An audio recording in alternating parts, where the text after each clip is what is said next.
Nanghakot ang medalya sa pagpaunlad sa kusog ang mga estudyante sa Special Education kung SPED Center sa San Carlos City sa gihimong Western Visayas Regional Athletic Association Meet nitong Pebrero 9 hangtod 14 dito sa Iloilo City. Si Mary Chris Lopez may nanghakot ang mga awards gikan sa region ug ang mga awards nga iyang nakuha mao ang silver medal sa 200-meter dash, gold medalist sa 400-meter dash, gold medalist sa 4x100 relay o gold medalist sa shot put. Siya nangandam karon para sa palong pabansa karong maabot nga bulan sa Mayo 4 hangtod 10 2014 dito sa Santa Cruz, Laguna. Nakalusot nato jod nga ning apil sa team Negros mo ni si Mary Chris aliga mo ni siyang winner ning lusot jod sa province nagidala siya sa Antique ning complete siya dito then nindot ang result no sa 4 events niyang giapilan usa ang nakuha niya nga silver tanan gold the rest.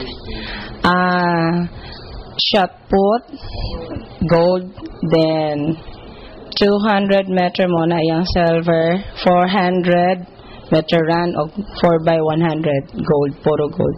O sara ka silver.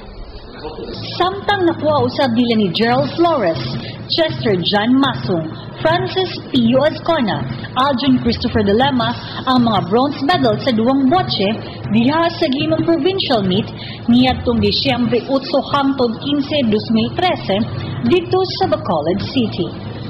Ang maong mga medalya ilang gipresentar uban sa ilang head teacher na si Candelaria Veray ug mga magtutudlo na sila si Rhea Secretaria ang in charge sa mentally challenged ug si Maria Lilibeth de la Peña magtutudlo sa visually impaired ngadto ni City Mayor Gingo Valmayor Jr. ug City Administrator Gregorio Santillani adtong Pebrero 27, 2014 dito sa Buhatan sa Mayo. Ang SPED Center sa San Carlos ay naamakita sa Tandang Sora Elementary School District 5 ug adunay 79 ka mga bata nga nagtukuha sa pagkakaron. Sila nga tagad sa mga bata nga may kapansanan sama sa hearing impairment, visually impairment, intellectually disabled, learning disabled ug language learning disabled. Panawagan ni Madam Veray, head teacher sa SPED Center, ngadto sa mga ginikanan nga may mga bata nga may kapansanan nga paeskwelahon gayod ang ilang mga anak sa SPED Center para ang ilang mga anak adunay makasunan. Once again, we are so happy and proud that we, the SPED Center, are excelling in sports.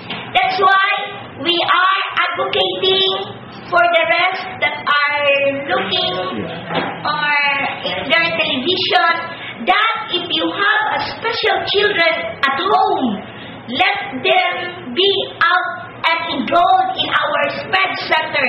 This is one asset wherein the local government sponsor the establishment of our SPED Center.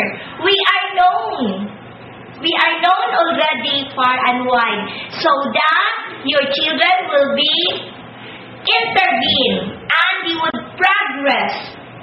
You know, these little kids, niingon lang ta nga wala sila'y kahimuan pero naay mahitabo nila. They will soon become big people.